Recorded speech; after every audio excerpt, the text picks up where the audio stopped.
Time ने और दूसरे कई न्यूज़पेपर्स ने इन चीजों को उठाया है। बल्कि मैं यहाँ तक ये आगे कहूंगा, आपने तो बिलावल भुट्टो साहब की बात की है, एक बहुत बड़ा इशू इस वक्त बन चुका है। आपको पाकिस्तान रिएक्शन वाली बहुत अच्छी वीडियोस चैनल पर मिलेगी।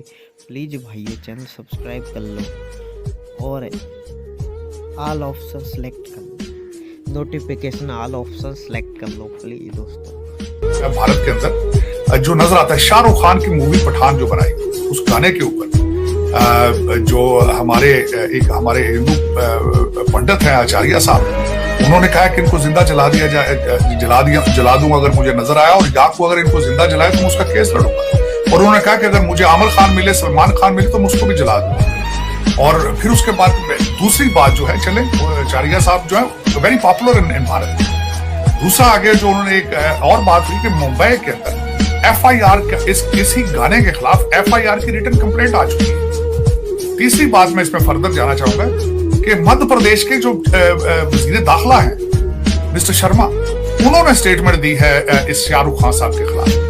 तो एक तो देखें, पाकिस्तान की तो ठीक है बातें जो करते हैं, मैं कोई डिसएग्री नहीं उससे करता, लेकिन भारत के अंदर भी तो कोई अगर देखा जाए तो लोगों को जिंदा जला देना, गले उतार के 2-2 करोड़, इस तरह की चीजें मैंने ईरान से सुनी थी कि ईरान वालों ने कहा था कि सलमान रुश्दी का जो गला उतारेगा उसको इतना पैसा दिया जाएगा। अगर ये सारा कुछ पाकिस्तान में हो रहा है तो मेरा पॉइंट ये है कि भारत में भी हो रहा है, ऐसी कोई बात नहीं है। वहां पे भी जो कंट्रोल डेमोक्रेसी है, वहां पे भी सारे हर चीज की जो लाइन है गुजरात में जाती है।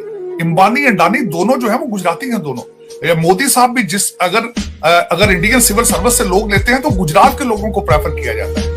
वहां पे भी अगर देखा जाए तो जब भी इलेक्शन आएगा तो पाकिस्तान ऑक्युपाइड कश्मीर की बात होगी, मुसलमानों को सबक सिखाने की बात की जाएगी, दंगे हो जाएंगे, ये किया जाएगा, मस्जिदों मंदिरों की बातें की जाएंगी। लेकिन ये this is not how the, अगर देखा जाए this is not according to the spirit of democracy. तो मैं हमेशा ये कहता हूं, क्योंकि मैं student of political science, America के अंदर भी जमहूरियत को इश्यूज हैं इस वक्त, क्योंकि हमने इसको रिफॉर्म नहीं किया टाइम टू टाइम। नई चीजें आ चुकी हैं, सोशल मीडिया आ चुका है, आपका जो मीडिया है वो सहाफत से हटके वो कारोबार बन चुका है, वो अब आपका माइंड बनाता है। तो पॉलिटिकल इंजीनियरिंग शुरू हो चुकी है। Election has become an art and science. अब कंप्यूटर बताता है आपको कि इलेक्शन में क्या कहना है, क्या नहीं कहना, आप किस तरह इलेक्शन जीतेंगे। मैं मानता हूं सब, लेकिन इंसानियत कहां है आज? इन सारी चीजों के साथ हम टॉलरेंस जो है वो लूज करते जा रहे हैं। एक मूवी है, एक आर्ट है। शाहरुख खान ने अगले दिन उस पर स्पीच भी दी, एक जगह पे उन्होंने स्पीच भी दी, लेकिन वो एक मूवी है, आर्ट है, इस एक्टिंग है। अब एक्टर जो है वो किसी मूवी के अंदर जो है वो अगर उसामा बिन लादेन का किरदार कर ले तो आप क्या ख्याल है, आप उसके पीछे पड़ जाएंगे, आप उसको इस तरह करेंगे आप? या फिर ये है Shahrukh Khan, who is he? Ultimately is an Indian gentleman. वो लेकिन अगर आपका डबल स्टैंडर्ड, अगर इसकी जगह कोई हिंदू होता या कोई सिख एक्टर होता तो उसके बारे में आपने क्या करना था? क्या ये इस तरह होना था फिर वहां? This is double standard on both side of the borders have issues, no question about it. इसमें दूसरा मैं उसमें लास्ट पॉइंट ये ऐड करना चाहूंगा कि दर हकीकत देखें, डॉक्टर जयशंकर साहब is a wonderful diplomat, is a wonderful statesman, लेकिन वो इस दफा जब आए थे न्यूयॉर्क तो अपनी तैयारी करके आए थे कि सिर्फ पाकिस्तान को टारगेट करना है। वो वहां से मुंबई जो दौर था, आपका हादसा जो अटैक हुआ था मुंबई का, उसकी नर्स को एक साथ लेकर आए थे, जिसने यूनाइटेड नेशंस के अंदर आके अपना फिर दोबारा वही केस जो है वो सामने प्रेजेंट किया, और दे वर टारगेटिंग टू डू इट। और दूसरी साइड से काउंटर हुआ कि डोजियर दिया गया फिर जोहर टाउन का। तो फिर ये देखिए टिट फॉर टैट चल रहा है। जो मैंने अगले दिन भी गुजारिश करने की कोशिश की थी, जब आप गाड़ी चलाते हैं तो आप फ्रंट विंडशील्ड को, अगले शीशे को देखकर गाड़ी चलाते हैं, बैक मिरर को नहीं देखते आप।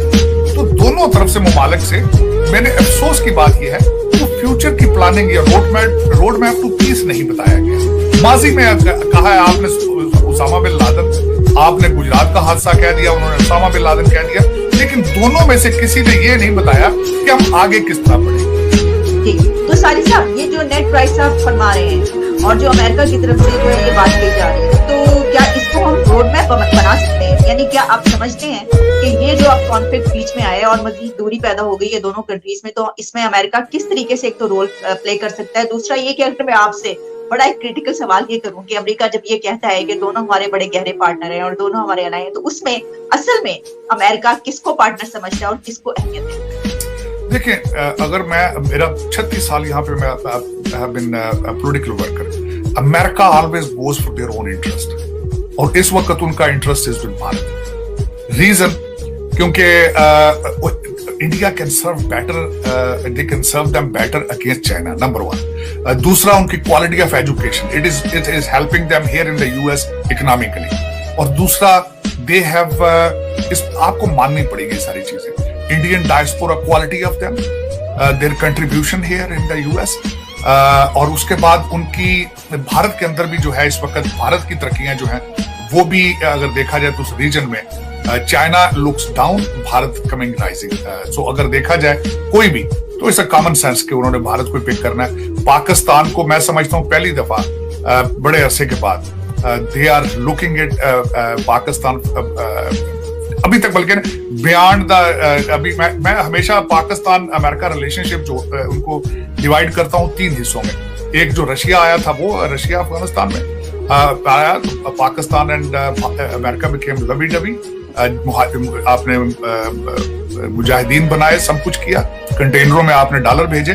दूसरा पीरियड आया after Osama bin Laden after, जिसमें ट्रस्ट फैक्टर कम हुआ है, और ये मैं समझता हूं कि पहली दफा एक अच्छी बात हुई पाकिस्तान के लिए कि अमेरिका वाइंड अप करके वहां से आ गया, लेकिन they are still concerned about the safety of Pakistan from the Taliban.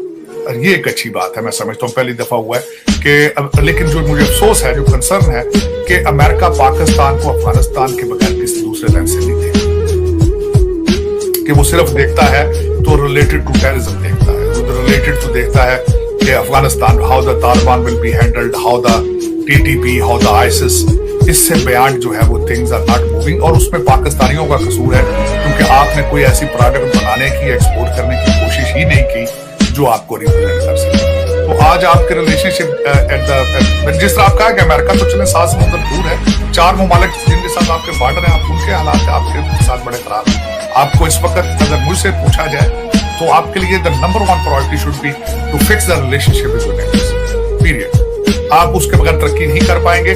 China की तरक्की का सीक्रेट सिर्फ यही था कि 50 साल उन्होंने अपने आप को किसी भी कॉन्फ्लिक्ट में एंगेज नहीं किया। आप चाइना से कमीशन और किकबैक लेने जाते हैं, कभी मेहरबानी फरमाकर उनकी तरक्की का सीक्रेट पढ़ने की कोशिश किया करें, सीखने की कोशिश करें। भारत को देखें आप, और खासकर अपने इंस्टीट्यूशन, स्कूलों को पढ़ाने की कोशिश करें। इस वक्त मुझे दुख से मैं कहूंगा पाकिस्तान के अंदर एक भी इंग्लिश चैनल मौजूद नहीं है, और आपके सियासतदान जब ट्विटर पर कम्युनिकेट करते हैं तो मैं बताना ये चाहूंगा कि